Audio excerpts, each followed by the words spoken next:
Today I've got three main topics that I want to talk to you about, and of course included in that is going to be a lot more information, but we're going to start off talking about celebrity and maybe where they're going with their newest ship. We're going to also be talking about the interesting news coming out of Amsterdam, why it matters to all of us more than you might suspect. We're going to talk about bucket lists. We've mentioned that now and again here on our channel, but I think that it's more important than ever before. I've got some suggestions on the best way to organize your bucket list, and if you don't think you need a bucket list, I think you need one more than anyone. So let's go ahead and get started.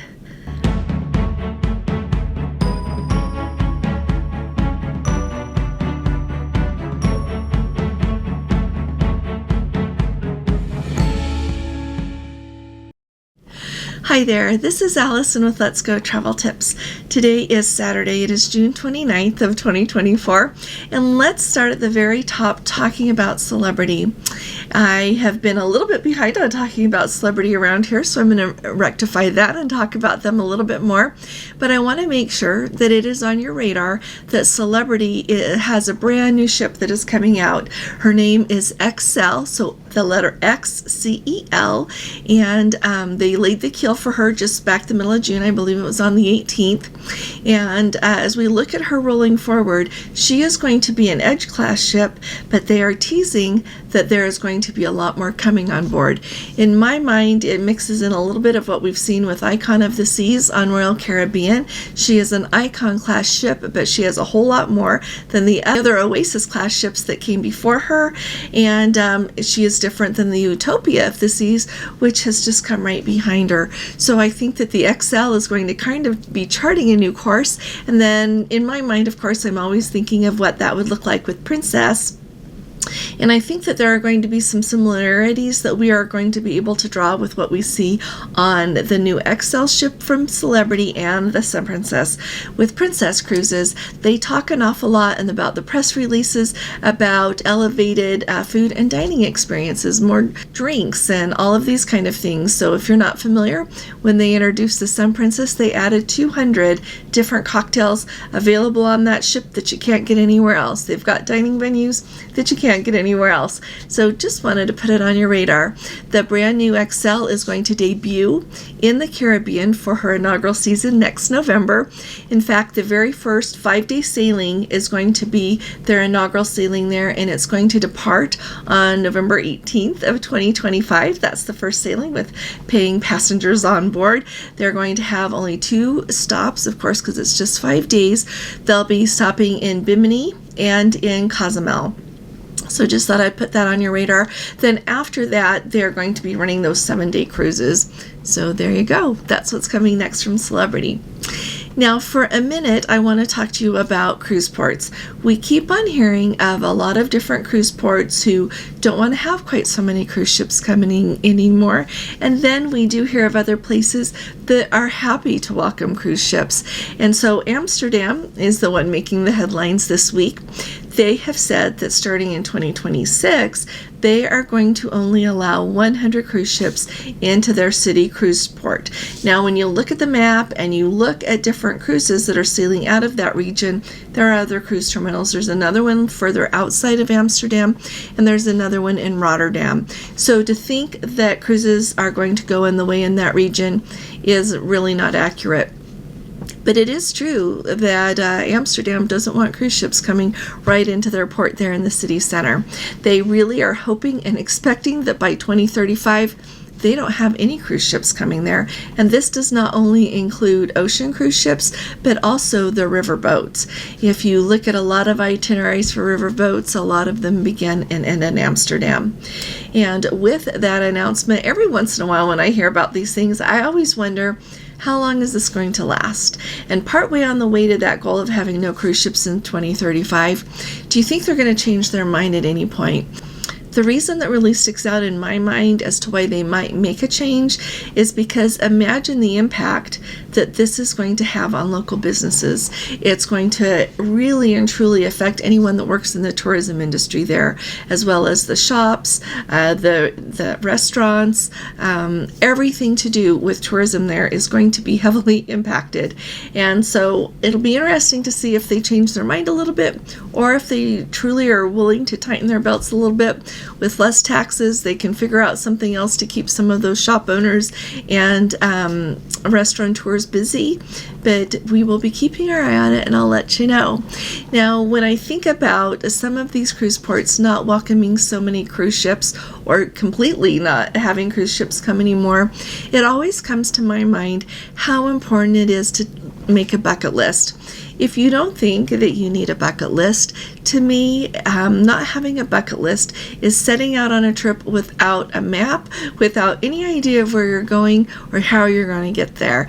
I think it is very important that even if you're just new to traveling, you have never even been on a cruise yet, the first thing you have to do is plan and know what you want to do. It will help you move forward in all aspects of getting to go on a cruise, knowing what to do when you have the chance to book one. So let me tell you some of the different ways that I think it's really important to look at how you plan. Alrighty. So of course, I would start off my session of making a bucket list just by brainstorming.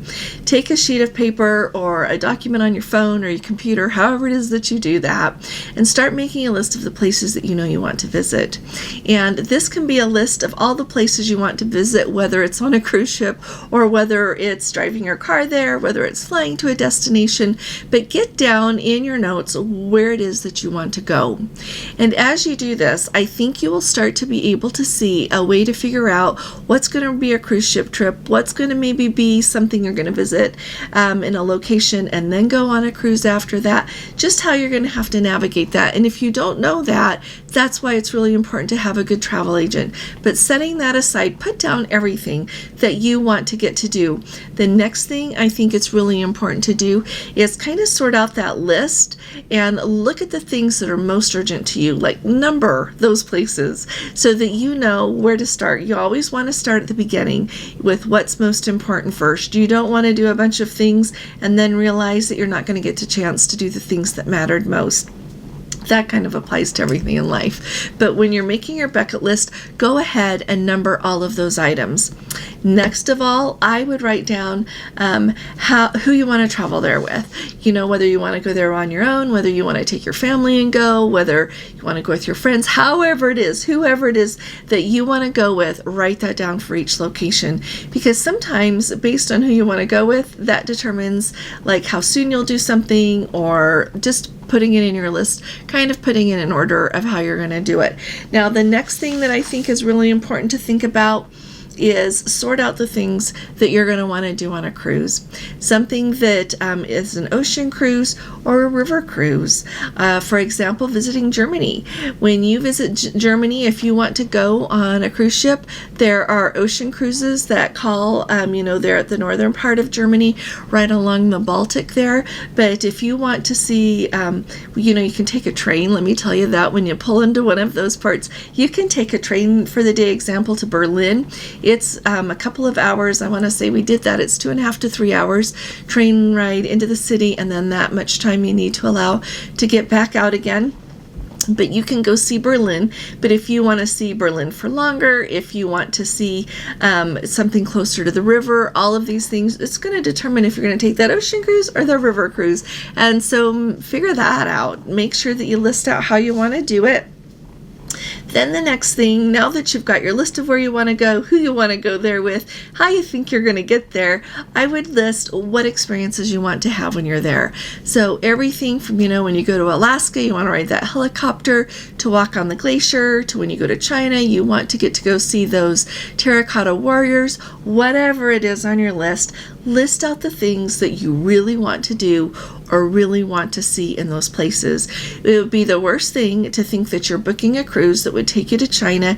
You think in the back of your mind you're going to go see those terracotta warriors or your land tour or whatever it is, and then when you're there you find out that that doesn't go there. And so I think it is so important that you make sure that you book based on a trip that will allow you to do everything that you want to do. And then finally, as you look at everywhere you want to go, think of the cities that are most associated in those locations. I think a lot of times we think of some cities as the destination. It's easy to think of Paris, or I mentioned Berlin or London. Some of those things are truly highlights. But when you think of taking different trips, whether you're flying there, and especially if you're taking a cruise there, you want to pay attention to what it looks like to visit there in a cruise ship right now. I would argue that one of the very best ways to visit Granger Fjord is on a ship, and they are making changes so that they are only allowing zero emission boats, ships, marine vessels of any kind there that can be zero emissions while they're there. They don't have to be zero emissions for their entire sailing, but they need to have that capacity the entire time that they're in the Granger Fjord. So your window is almost closed on that. And so that's why I'm saying it is really important. Same with Amsterdam. If it's a really big deal to you and you want to be able to sail in or out of that city center there, it's really important to note that and then figure out how you're going to do it before you can't do it anymore. Figure out if you want to visit a lot of these cities as your destination, like the end of the cruise, so that you can go touring from there and sightseeing, or if you want to start there so that you can do your sightseeing before your cruise, or if visiting there on a day in port is meets what you have in mind for that destination. So it's not only important to have a bucket list, but it's really important to have a bucket list that works for you, that is actually going to make it so that you can accomplish your goals, see all the things that you want to see, and do it in the manner that will make you enjoy your entire experience on that adventure that you're on to see these places. I would love to hear from those of you in the comments. Let me know what's on your bucket list. First of all, how you organize your bucket list, if you even have a bucket list. And if you don't have one, get started, because you know what, you can feel like you have seen all the places, done all the things, or on the other end of the spectrum, you haven't been anywhere yet. But you need to have in mind some things that you definitely would like to do again, places that would just make you happy to visit again, as well as places, where do you want to start? If you could go anywhere in the world, where would you go? Don't worry about how much it would cost. Don't worry about who you're going to go with yet. Put down on your list the places that would make your heart sing, the places that you long to visit. So I am so looking forward to reading your comments. Thanks for being here with me. I'll see you here again on Monday. And here's the teaser for Monday. I've had some thoughts about the Island Princess, and Princess has made an announcement that maybe is going to explain a little bit. I don't know anything, but I've been thinking a lot. So I'll see you on Monday, and I'll be talking to you all again really soon. You all take really good care.